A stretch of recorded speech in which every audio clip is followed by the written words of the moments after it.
সুধী দর্শক, সবাইকে আন্তরিক শুভেচ্ছা জানিয়ে শুরু করছি এটিএন বাংলা সরাসরি সম্প্রচারিত স্বাস্থ্য বিষয়ক অনুষ্ঠান সুস্থ থাকুন। আপনাদের সাথে রয়েছি আমি ডাক্তার তানিয়া রহমান মিতুল। দর্শক, আজ আমরা খুব গুরুত্বপূর্ণ একটি বিষয় নিয়ে কথা বলবো। আমরা কথা বলবো শিশুর স্বাস্থ্য সুরক্ষায় হাম প্রতিরোধ ও ভিটামিন এ। আমাদের এই আলোচনায় আপনারা অংশগ্রহণ করতে পারেন আমাদের স্ক্রিনে দেখানো নাম্বারে ফোন করার মাধ্যমে। এবং আমাদের সাথে আজ অধ্যাপক হিসেবে, আমাদের গেস্ট হিসেবে রয়েছেন অধ্যাপক ডাক্তার মোহাম্মদ আব্দুল মান্নান, চেয়ারম্যান নিউনেটোলজি বিভাগ, বাংলাদেশ মেডিকেল বিশ্ববিদ্যালয়। অনুরোধ করব ফোন করার সময় টিভির ভলিউমটা একটু কমিয়ে নেবার জন্য। স্যার, প্রথম অনুষ্ঠানের পক্ষ থেকে আন্তরিক শুভেচ্ছা, কেমন আছেন? আলহামদুলিল্লাহ, আমি ভালো আছি, থ্যাংক ইউ। স্যার, আমরা আজকে হাম নিয়ে কথা বলবো এবং ভিটামিন এ ক্যাপসুলের আজকে তো আসলে উদ্বোধন হয়েছে, সারা দেশব্যাপী বাচ্চাদেরকে খাওয়ানো হচ্ছে, সেই বিষয় নিয়ে কথা বলবো। তো যে বিষয়টি জানতে চাইবো যে এই যে আমরা বলছি হাম, জ্বর সাথে র্যাশ দেখলে আমরা কখনো ভাবছি হাম, কখনো ভাবছি হাম কি না, ভয় পাচ্ছি। তো আসলে কখন বুঝবো এটা আসলে হাম? আপনাকে অনেক ধন্যবাদ। দেখুন, সব জ্বর, সব র্যাশ কিন্তু হাম নয়। এটা আমাদের খুব ভালো মতোই বুঝতে হবে যে কখন আমরা এটাকে বলবো যে এটা মিজেলস বা হাম।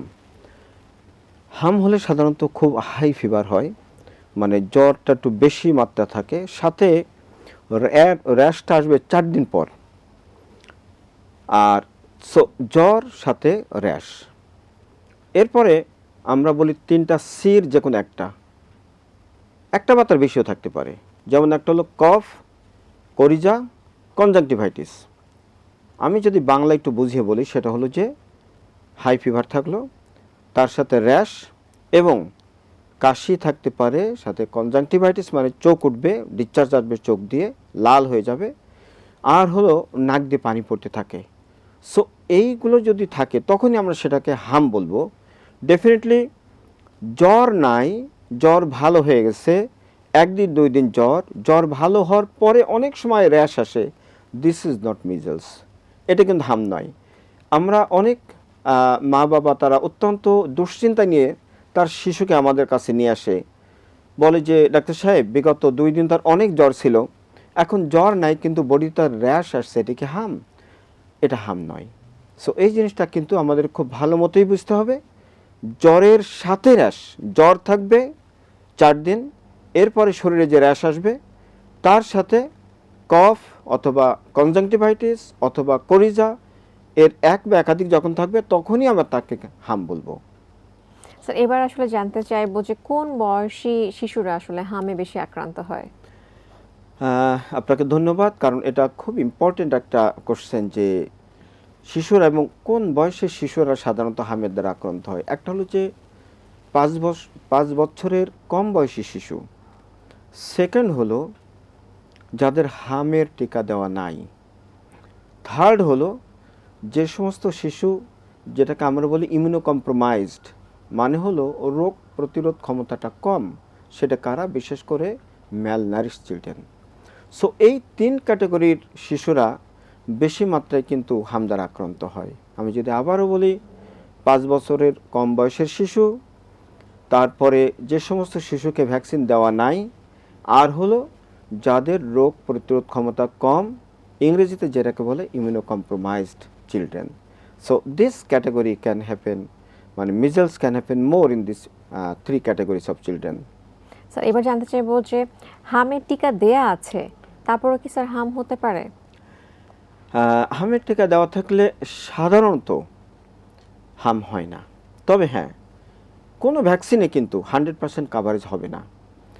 এখানে 95% সাধারণত কাভারেজটা দেয় একবার ভ্যাকসিন দিলে। আর যখন 2টা ভ্যাকসিন সে পেয়ে যায়, আই মিন একটা তো আমাদের যে ইপিআই স্কেজুল যেটা আছে, প্রথম ভ্যাকসিনটা দেওয়ার কথা 9 মাস বয়সে, দ্বিতীয়টা হলো 15 মাস বয়সে, যেটাকে এমআর ভ্যাকসিন বলা হয়। তো প্রথম ভ্যাকসিন দিলে 95% মতো কাভারেজটা হবে, আর দ্বিতীয়টা দিলে 97 to 99% কাভারেজটা হবে। সো দেয়ার ইজ মানে little chance of having measles. তবে এখানে আরেকটা কথা বলা প্রয়োজন, সেটা হলো যে হামের টিকা যাদের দেওয়া থাকবে তাদের যদি হাম হয়ও, এটা কিন্তু সাধারণত কমপ্লিকেশনটা হবে না। এবং জ্বর বা তার অসুস্থতার মাত্রাটা অনেকটাই কম থাকে।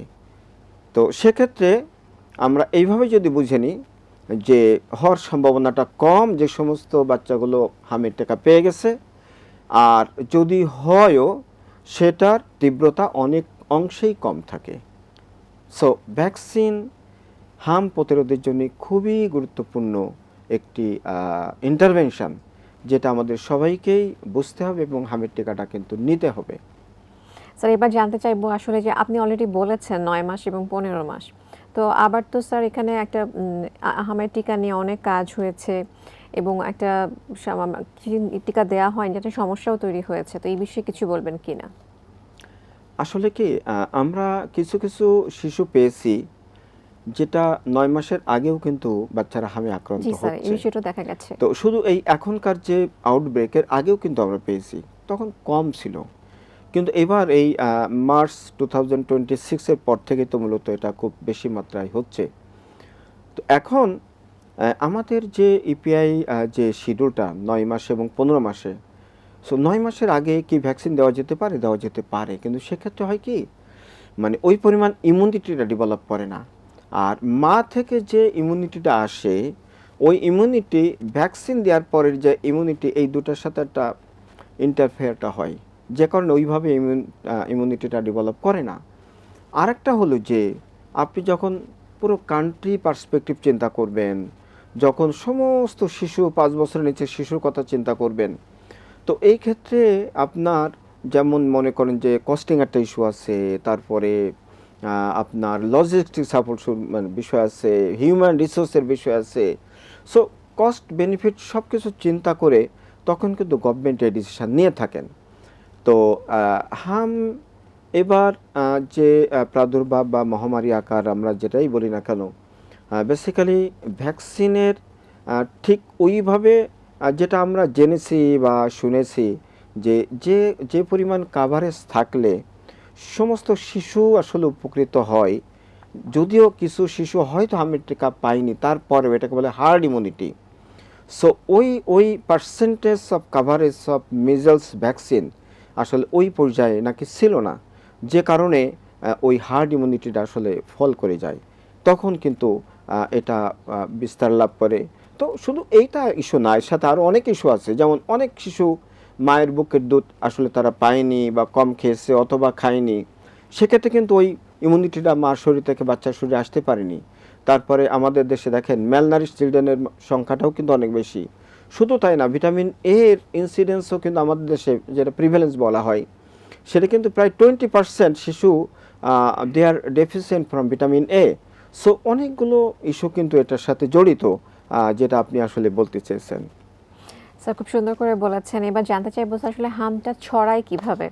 অনেক সময় দেখা যায় যে হামে আক্রান্ত হওয়ার পরে দেখা গেছে মা বাবারা মাস্ক পরে থাকছেন, খুব ভয় পাচ্ছেন, কিন্তু আসলে তো আগে থেকেই ছড়ানো শুরু করে। এই বিষয়টি স্যার যদি একটু ক্লিয়ার করতেন।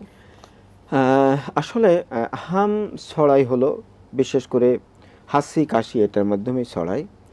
তো ওই যে আমি যেটা বললাম যে যখন র্যাশ অ্যাপিয়ার করে, জ্বরের সাধারণত 4 দিনের মাথায় জ্বরটা মানে র্যাশটা অ্যাপিয়ার করে, এই র্যাশ অ্যাপিয়ার করার আগের 4 দিন এবং র্যাশ অ্যাপিয়ার করার পরবর্তী 4 দিন, এই 8 দিন খুব বেশি মাত্রায় কিন্তু হাম ছড়িয়ে যায়, আর এর তীব্রতাটা অনেক বেশি, অনেক বেশি। তো বাচ্চা যদি খুব ভালো থাকে, অন্যান্য সব দিক থেকে যদি তার কোনো অসুস্থতা না থাকে, তবে পঞ্চম দিন ষষ্ঠ দিন থেকে কিন্তু এই ছড়ানোর প্রবণতা আর অলমোস্ট থাকে না। সো এটা যেমন একটা দিক। আর একটা দিক হলো যে আপনার যখন হাই ফিভার হচ্ছে, তখন তো র্যাশ আসেনি, তখনও কিন্তু সে কিন্তু ছড়িয়ে যাচ্ছে। ছড়াচ্ছে। এটা একটা বড় একটা ভয়ের বিষয়। আরেকটা বিষয় হলো যে আপনার যখন হামের এটা ছড়িয়ে যাচ্ছে, তীব্রতাটা কেমন দেখেন, এটা গবেষণায় দেখা গেছে যে একজন শিশু তার আশেপাশের প্রায় 16 জন শিশুকে তার মাধ্যমে কিন্তু আক্রান্ত হতে পারে। ছড়াতে পারে। সো এই যে তীব্রতা অফ ইনফেক্টিভিটি, এটা কিন্তু মানে ছড়ানোর প্রবণতা কিন্তু হামে অনেক বেশি। স্যারের কাছে এরপর জানতে চাইবো স্যার, তাহলে হচ্ছে যারা যখন হামে আক্রান্ত হবে কখন স্কুলে যেতে পারবে, এটা আসলে খুবই একটা গুরুত্বপূর্ণ বিষয় যেহেতু এটা খুবই হাইলি কন্টাজিয়াস। আপনাকে অনেক ধন্যবাদ, কারণ এই কোশ্চেনটা অনেক মা বাবা থেকে অনেক গার্ডিয়ানই আসলে আমাদেরকে জিজ্ঞাসা করেন যে কখন সে স্কুলে যেতে পারবে বা অন্যান্য সবার সাথে মিশতে পারবে। এটা হয় কি, এটা ডিপেন্ড করবে, মানে আমি যদি প্রথম এইভাবে বলি যে পিরিয়ড অফ ইনফেক্টিভিটি যখন থাকে না, এই যেটা আমি একটু আগেই বললাম যে র্যাশ অ্যাপিয়ার করার আগের 4 দিন আর র্যাশ অ্যাপিয়ার করার পরের 4 দিন, সো এই 8 দিন তার হাম ছড়ানোর প্রবণতা খুব বেশি থাকে। পঞ্চম দিন থেকে সে যেতে পারবে, কিন্তু তার অন্যান্য সব কিছু ভালো থাকতে হবে। যেমন সে যেন ভালো মতো খেতে পারে, তার মানে শারীরিক কোনো সমস্যা থাকবে না, তার ঠান্ডা কাশি থাকবে না, তারপরে তার জ্বর তো সাধারণত আর থাকে না যদি কিনা নতুন কোনো কমপ্লিকেশান না হয় সেক্ষেত্রে। তো সেই অবস্থায় আসলে সে যেতে পারে। তবে যদি হামের তীব্রতাটা বেশি হয়, মানে তার যদি কমপ্লিকেশান চলে আসে, সেক্ষেত্রে কিন্তু তাকে আসলে স্কুলে দেওয়া যাবে না। যেমন কমপ্লিকেশান যদি আমি একটু বলি, বিশেষ করে এখানে খুব কমনলি হয় আপনার নিউমোনিয়া, তারপর ডায়রিয়া, তারপরে কনজাংটিভাইটিস মানে চোখের প্রদাহ এবং চোখের ইনফেকশন, তারপর ইয়ার ইনফেকশন, ম্যালনিউট্রিশন, কিছু কিছু রেয়ার ক্ষেত্রে ব্রেনকে ইনভলভমেন্ট করে, তাকে বলে measles encephalitis. That is very very dangerous thing. So এইভাবে আসলে আমাদের চিন্তা করতে, আমরা যদি সরলভাবে বলতে চাই তাহলে যদি if baby is everything is okay, then চতুর্থ দিন পর থেকে তার আর ওই ইনফেক্টিভিটি থাকে না। যদি সে ওয়েল নারিশড হয়, ঠিকমতো খেতে পারে, ঠিকমতো খেলাধুলা করতে পারে, তখন সে কিন্তু স্কুলে যেতে পারবে। তবে এই মানে প্রথম র্যাশ হওয়ার পরবর্তী 4 দিন যখন আমরা বুঝতে পারবো, তখন আসলে তাকে স্কুলে পাঠানো যাবে না। স্যার, এবার জানতে চাইবো যে আসলে সব বাচ্চা তো আসলে হাসপাতালে ভর্তি হবে না, কিছু বাচ্চা বাসাতেও ম্যানেজমেন্ট হবে। তো বাসায় আসলে কি ধরনের মানে ম্যানেজমেন্ট হবে, আইসোলেশনে কিভাবে থাকবে, স্যার যদি একটু বুঝিয়ে বলতেন। হ্যাঁ, এখানে দুটো ইস্যু আসছে। একটা হলো যে কখন হসপিটালে যাবে, কখন বাসায় থাকবে। এটা যেটা আনকমপ্লিকেটেড মিজেলস, মানে যার কমপ্লিকেশান নাই, এই অবশ্যই বাসায় থাকতে পারবে। সেক্ষেত্রে তাকে আমরা খেয়াল করতে হবে যে তার জন্য ফ্লুইড এবং লিকুইড বেসড ডায়েটটা সে বেশি খায়। কারণ হলো এক্ষেত্রে বাচ্চাদের অনেক সময় ডিহাইড্রেশন হয়। সেকেন্ড হলো তার একটু আমি বলবো যে ভিটামিন এ সমৃদ্ধ খাবারগুলো তাকে একটু বেশি খেতে হবে। যেমন আপনার সবুজ শাকসবজি, ফলমূল, তারপরে ডিম, বিশেষ করে কুসুম অংশ, তারপরে দুধ, মাছ, এরপরে হলো ফ্রুটসের ভিতরে যেমন হলো আম, তারপরে পেঁপে, এছাড়া আমরা শাকসবজির ভিতরে গাজর, এই খাবারগুলো, রঙিন ফল যেগুলো বেশি, হ্যাঁ, রঙিন রঙিন শাকসবজি। শাকসবজি ফলগুলা, এগুলো মানে they are very rich in vitamin A. So এছাড়া অন্যান্য খাবারগুলো সে খেতে থাকবে যদি কিনা তার কোনো কমপ্লিকেশান না থাকে। সো এইভাবে তাকে আসলে আমরা ডায়েটারি সাপোর্ট এবং অন্যান্য যে তাকে সেবা প্রদান, সেটা আমাদের এনশিওর করতে হবে। এখন কোশ্চেন হলো আইসোলেশনের বিষয়টা। আইসোলেশন হলো যেটা আমি আগেও বলার চেষ্টা করেছি, সেটা হলো যে র্যাশ অ্যাপিয়ার করার 4 দিন, পরবর্তী 4 দিন, এই সময় যদি সম্ভব হয়, অনেক সময় আসলে ইচ্ছা করলে কিন্তু পারা যায় না, শিশুরা কোথায় থাকবে, কার কাছে থাকবে, তো অন্যান্য শিশু থেকে বিশেষ করে আইসোলেশনটা করা প্রয়োজন। তো একেবারেই যদি না হয়, অন্তত তাকে একটু খুব ভালো মতো মাস্কটা পরিয়ে দিতে হবে, যেহেতু এটা হাসি কাশির মাধ্যমে বেশি ছড়ায়। আর একটা হলো যে যখন ওই শিশুর হাই ফিভার হচ্ছে, অন্য কোনো কিছুই নাই, তখন পর্যন্ত তো আপনার র্যাশ তো আসেনি, তো তখনও কিন্তু সাবধানতার বশত আমরা যদি তাকে অ্যাটলিস্ট অন্যান্য শিশু থেকে যদি একটু আলাদা রাখি, বিশেষ করে মাস্কটা পরিয়ে দিই, তাহলে কিন্তু অনেক অংশেই কিন্তু আমরা অন্য শিশুকে এই শিশু থেকে আমরা কিন্তু রক্ষা করতে পারবো। আর এই সাথে যদি আমরা একটু মানে পাশাপাশি যদি চিন্তা করি যে কখন আপনি বললেন যে বাসায় রাখবে এবং কখন হসপিটালে বা ডাক্তারের কাছে মানে যেতে হবে। একটা হলো ফর দ্য কনফার্মেশন যে এটা কি my child is suffering from measles or not, এটা একটা। আর এটা হলে তো ডাক্তারের কাছে নিতেই হবে বা বোঝার জন্যে। আর একটা হলো যে যদি কোনো কমপ্লিকেশান থাকে, সেক্ষেত্রে অবশ্যই আসলে ডাক্তারের পরামর্শ নিতে হবে। যেমন আমরা বলি যে হাম তো ভাইরাল একটা ডিজিজ, এখানে কিন্তু অ্যান্টিবায়োটিকের কোনো রোল নাই। সো অ্যান্টিবায়োটিকের এক্ষেত্রে যদি তার নিউমোনিয়া হয়, ভাইরাল নিউমোনিয়া, মিজলস নিউমোনিয়ার সাথে ব্যাকটেরিয়াল নিউমোনিয়া হতে পারে, তো এটা একটা যেমন। তারপরে মনে করেন যে তার ডায়রিয়া, তারপরে তার ear infection, eye infection, malnutrition. So এই এক বা একাধিক যদি দেখা দেয়, সে কিন্তু অবশ্যই তাকে কিন্তু ডাক্তারের পরামর্শ আসলে নিতে হবে। স্যার যখন আসলে এরকম নিউমোনিয়া কিংবা ডায়রিয়া, এয়ার ইনফেকশন দেখা দিবে, তার তো কিছু লক্ষণ উপসর্গ আসবে, যে এই লক্ষণগুলো দেখলে আমরা আসলে ইমিডিয়েটলি ডাক্তারের শরণাপন্ন হব। স্যার যদি সেগুলো একটু আমাদের দর্শকদের উদ্দেশ্যে বুঝিয়ে বলতেন। আপনাকে অনেক ধন্যবাদ। আসলে এটা বোঝার উপায় হলো যে যখন একটা শিশুর বিশেষ করে নিউমোনিয়ার লক্ষণ থাকে, তখন তার কাশি হয়, অনেক বেশি কাশি হতে থাকে। আরেকটা হলো যে কোনো কোনো সময় তার শ্বাসকষ্ট হয়। সো কাশি এবং শ্বাসকষ্ট, এই দুটো হলো নিউমোনিয়ার সবচেয়ে বড় লক্ষণ। এটা যদি আরও বাড়তে থাকে তাহলে কী হয়, ও বাচ্চা আর খেতে পারে না, তারপর সে ঘুমাতে পারে না নর্মাল, এবং আস্তে আস্তে আস্তে আস্তে সে কিন্তু দুর্বল হয়ে পড়ে।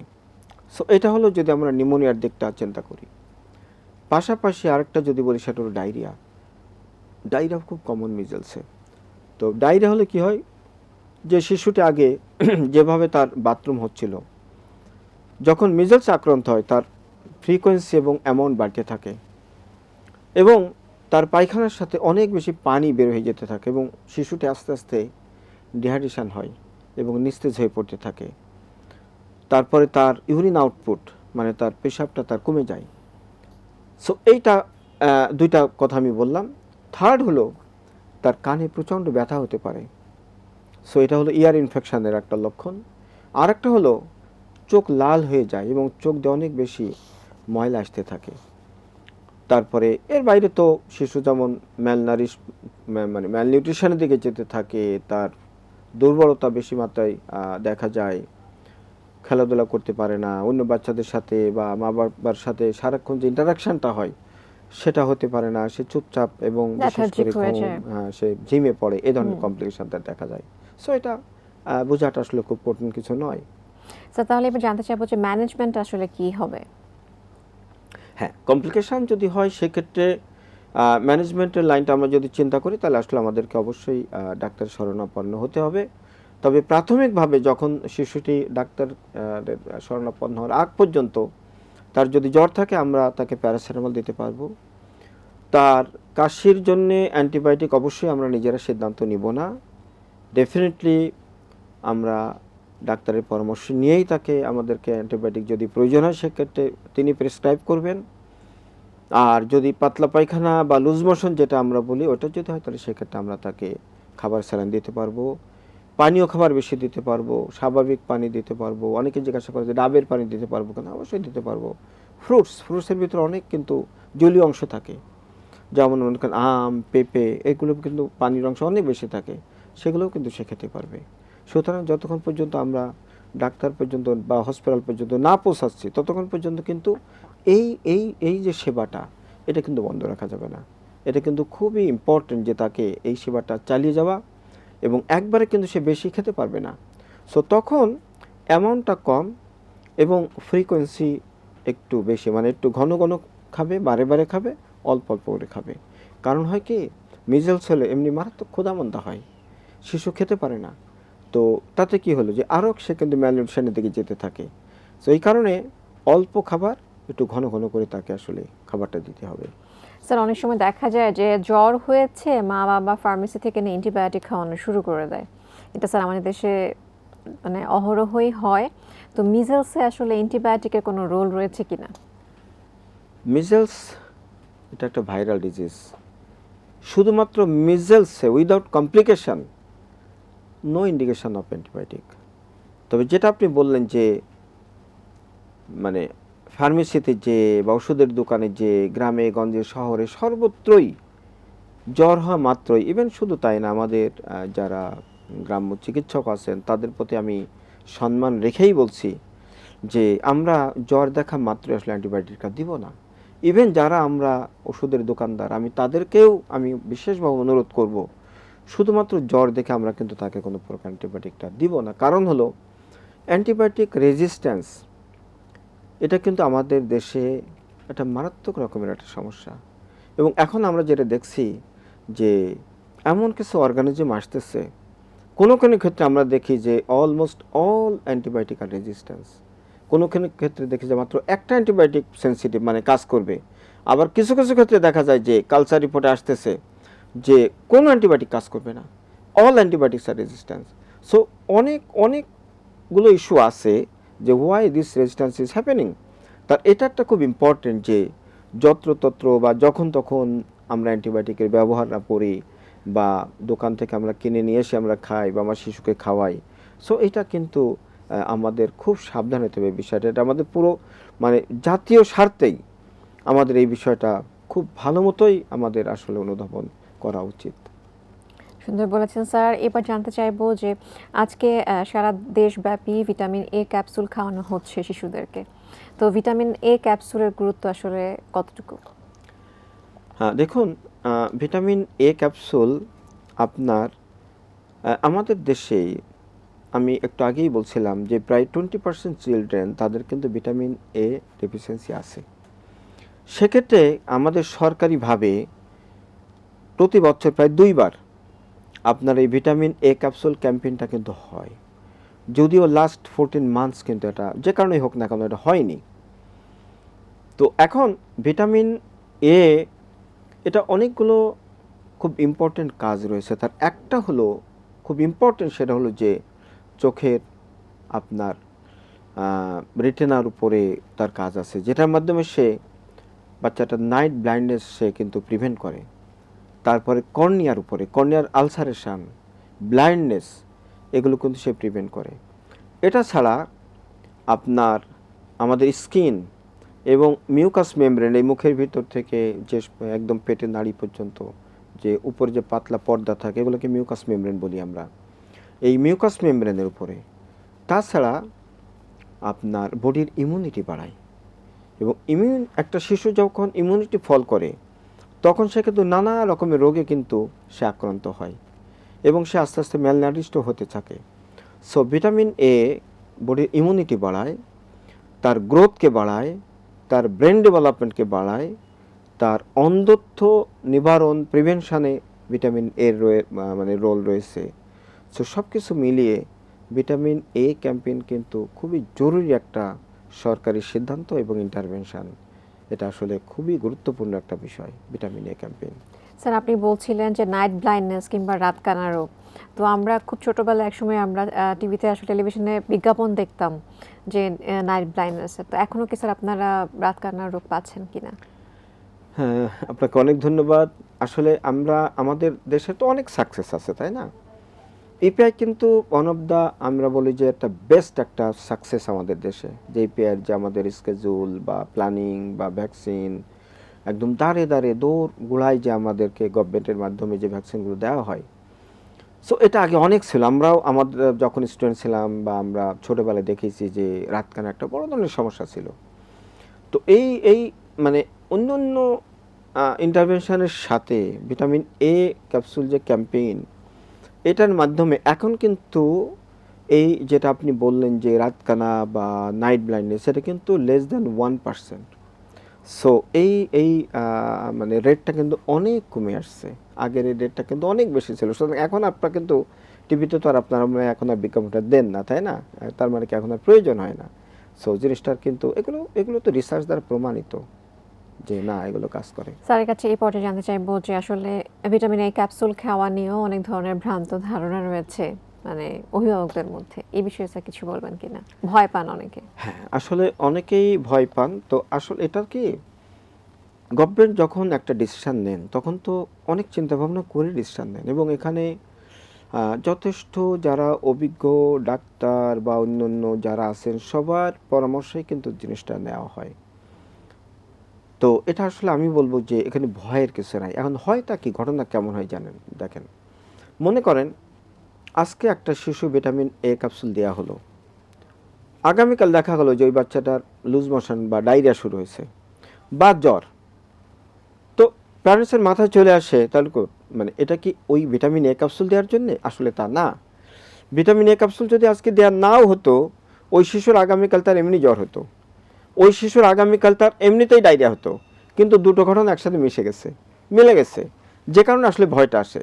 সো ভিটামিন এ দিতে কোনো ভয়ের কিছুই নাই। এটা মানে পরীক্ষা মানে দ্বারা প্রমাণিত যে এই ক্যাম্পেইন এটা একটা সঠিক সিদ্ধান্ত, একটা জাতীয় স্বার্থে এটা আমাদের গভর্নমেন্ট ডিসিশন নিয়েছেন এবং এটা একটা আমাদের সবারই অংশগ্রহণ করা উচিত।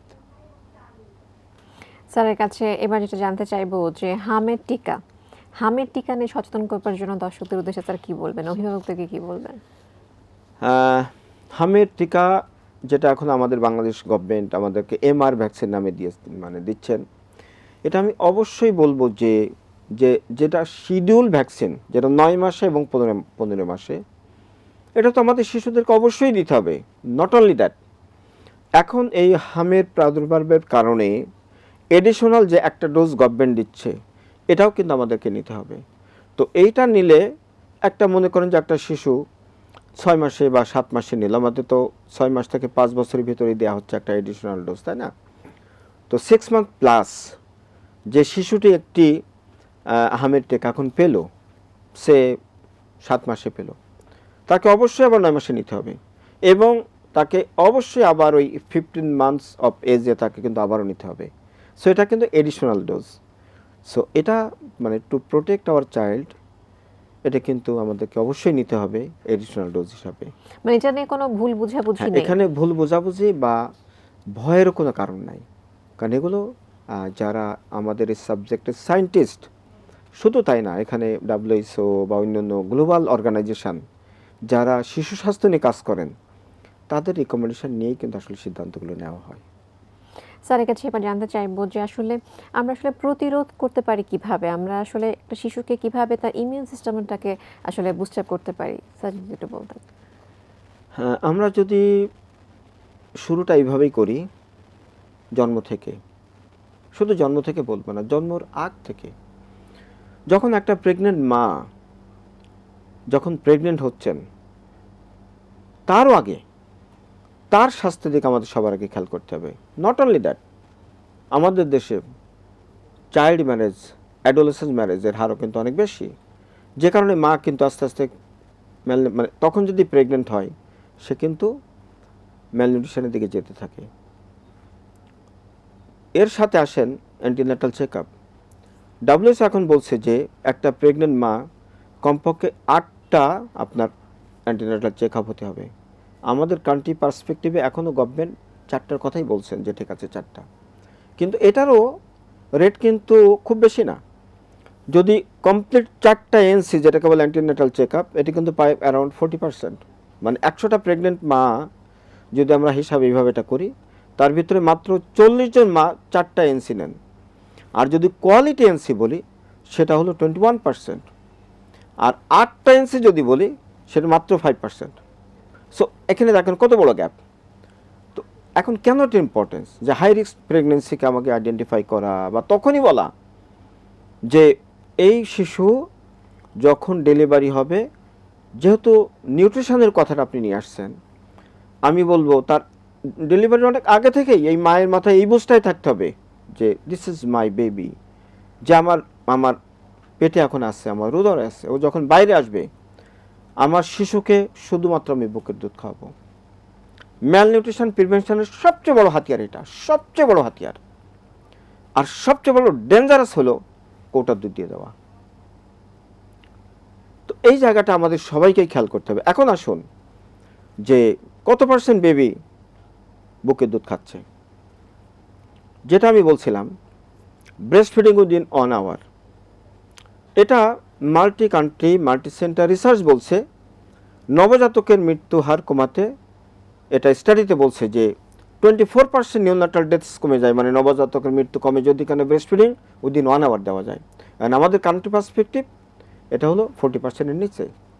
দেখুন কত বড় গ্যাপ, কিন্তু ম্যালনিউট্রিশনে আমরা কিন্তু তখন থেকে পড়ে যাচ্ছি। তো এরপরে কি হয়, যখন দেখা যায় বুকের দুধ একটু কম হচ্ছে, আসলে কম না, বা ওই যে গ্যাপ থাকে, নিয়ম হলো যে শিশু জন্মের পর থাকবে মায়ের সাথে, এটা বলে স্কিন টু স্কিন কেয়ার। যারা একটু প্রিটার্ম বেবি, যাদের ওজন বা যারা আগে ডেলিভারি হচ্ছে, যারা 37 সপ্তাহের আগে ডেলিভারি হচ্ছে, ওরা থাকবে মায়ের স্কিনের সাথে, এটাকে বলে ক্যাঙ্গারু মাদার কেয়ার, স্কিনের সাথে স্কিন লাগিয়ে। আর যারা টার্ম বেবি মানে পরিণত বয়স হচ্ছে তাদেরকে বলা হয় স্কিন টু স্কিন কেয়ার, মানে বাচ্চারা থাকবে মায়ের সাথে। তো এটা থাকলে কী হবে, তার বুকের দুধ নামবে, সে খেতে পারবে, তার ইনফেকশন হবে না।